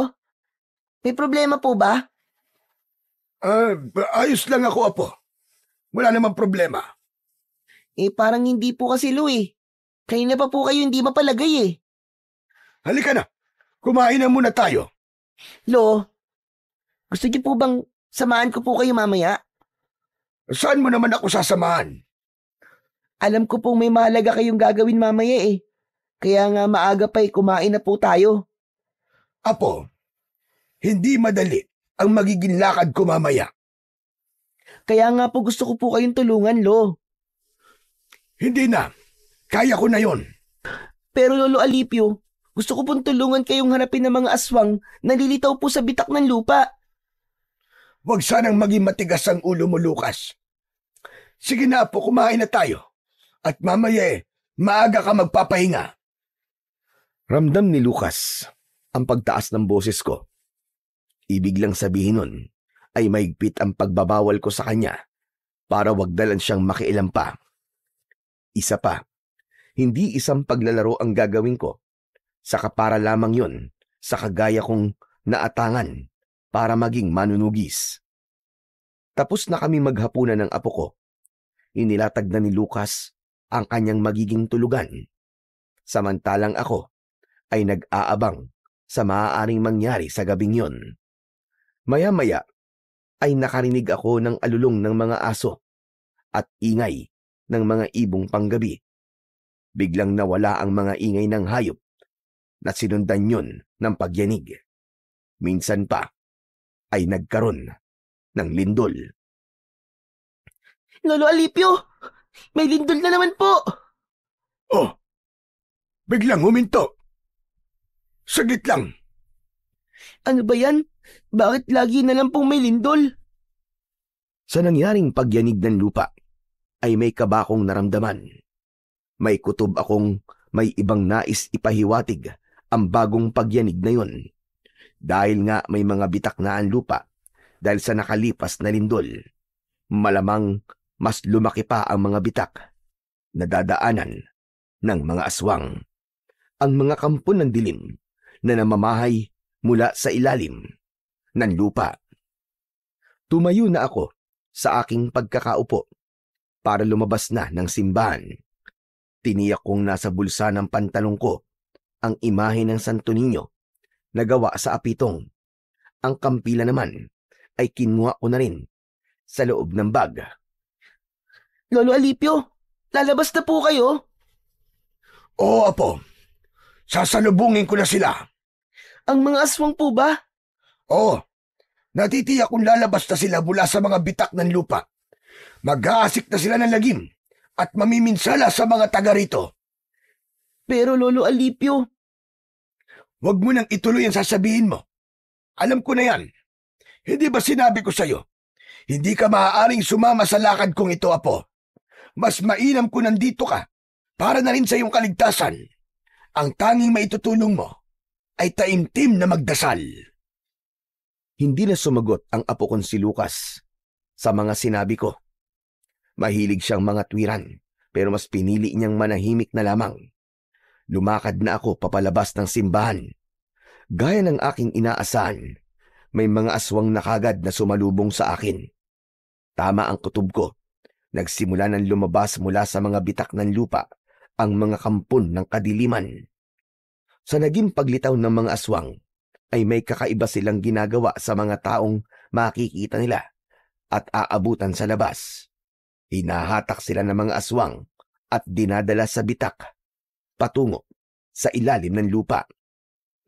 Mas delikadong ginagawa nila ngayon. Hindi maaari. Inililibing nila ng buhay ang mga tao dahil isinasama nila sa ilalim ng lupa. Kaya muli, gamit ang aking sandatang kampilan, ay hinarap ko ang mga aswang. Nagtulong-tulong din sila para sugurin ako. Salamat na lamang na kahit may edad na ako, ay nagagawa ko pang kumilos ng mabilis. Alam kong dahil yun sa tulong ng aking anting-anting. Habang nakikipaglaban ako sa mga aswang, ay nakita kong biglang dumating ang dalawang nilalang na may kinalaman sa kasamaang nangyayari sa San Dionisio. Nagpakita at humarap sa akin si Urbana at Candido. Ang lakas din naman ng loob mong magpakabayani, tanda. Nagsasayang ka lang ng oras mo. Akala mo naman ay magtatagumpay ka sa plano mo. Hindi na magiging maayos pa ang San Dionisio. Wala na sa kanila ang babalik pa sa pananampalataya sa Diyos mo. Diyan ka nagkakamali, Urbana. Dahil kahit kailan, ay hindi yun mawawala sa puso ng mga taga rito. Nilason mo lang ang isipan nila. Kaya nawalan sila ng tiwala at pananalig sa Diyos na makapangyarihan sa lahat. Siya naman dapat magyari. Dahil yun ang nais ng kinikilala kong Panginoon. Para hindi mo na mahikayat pa ang mga tao at ibalik sa pananalig sa sinasabi mo. Dapat ka nang mawala! Habang nasa harapan ko sina Urbana at Candido, ay kitang-kita ko ang pagbabago ng kanilang anyo. Naging mga aswang abwak ang dalawa. Sa pangunguna nila ay sumugod sa akin ang iba pang mga abwak. Wala akong nagawa kundi ang harapin sila. Buo ang tiwala ko na hindi ako pababayaan ng aking anting-anting at ang pananalig na nasa aking puso. Kaya naman, nagagawa kong patumbahin ang mga aswang na umaatake. Kaya nga lang, tila hindi sila nauubos dahil may lumalabas pa rin mula sa mga bitak. Sumuko ka na, tanda! Dahil walang ibang pupuntahan ang tapang mo, kundi kamatayan! Kayong mga masasama at kampo ng dilim at siyang mawawala sa mundong ito. Akala mo lang yun, Alipio. Sa dami ng mga kampo ng kadiliman na magtutulong-tulong para atakihin ka, wala ka ng ibang mapupuntahan. Sa pagkakataong yon, ay kinuha ko ang imahe na nasa aking bulsa at idinikit ko sa kampilan na hawak ko. Nagliwanag ang imay at biglang kumawala mula sa aking pagkakahawak. Samantala, ang kampilan ay humaba ng ilang pulgada kaya mas madali kong nagamit para harapin ang mga aswang. Kitang-kita ko na nananatiling nakalutang sa ere ang imahe ng Santo Niño. Lalo pang nagliwanag ito at ang liwanag ay tumama sa mga aswang na nakakalat. Samantalang nakatakip naman ang muka ng mga aswang na sina Urbana at Candido. Nasisilaw sila at hindi kinakaya ang liwanag mula sa nagliliwanag na imahe. Nakita ko kung paano itinataboy ng liwanag ang mga kampon ng kadiliman. Isa-isa silang nahuhulog sa nakabukang lupa hanggang sa kasamang nahulog sa mga bitak, sina Urbana at Candido. Dinig na dinig ko ang kanilang sigawan habang nahuhulog.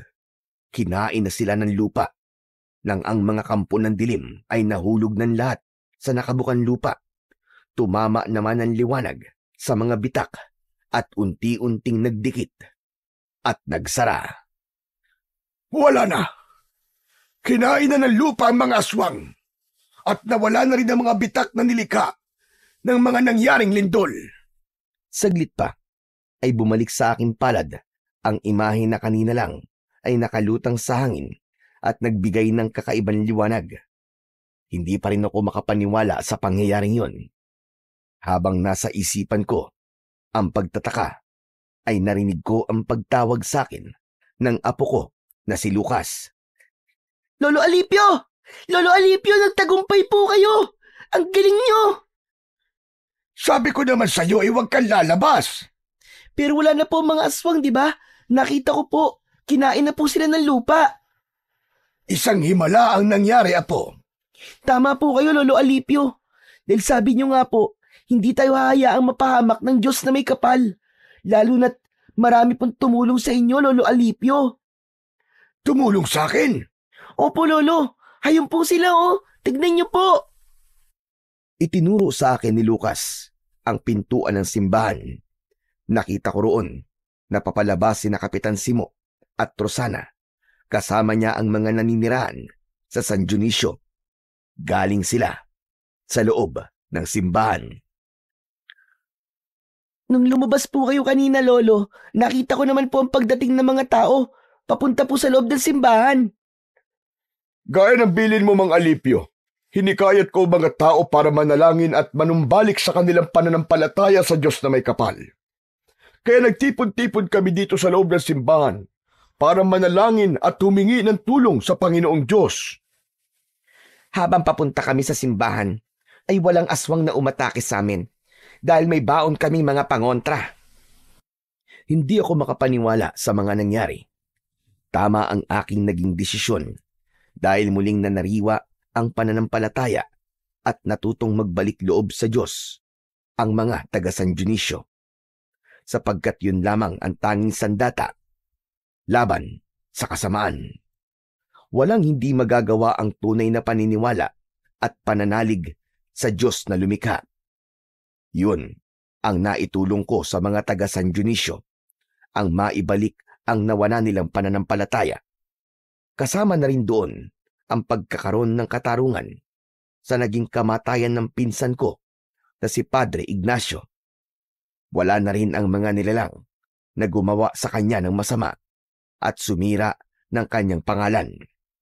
Muli ay matatahimik na ang San Dionisio. Totoong maraming mga tao ngayon ang nakakalimot na sa kanilang pananagutan sa Panginoong Diyos. Lumalamig na ang kanilang pananampalataya. Ito ang sanhi ng mga kalamidad at kaguluhang nangyayari sa atin. Subalit kung manunumbalik tayo sa ating pananalig, hindi liko o bulag ang ating Panginoon para hindi tayo tulungan at iligtas sa mga kasamaang nangyayari upang bigyan ng kapayapaan sa ating puso at isipan.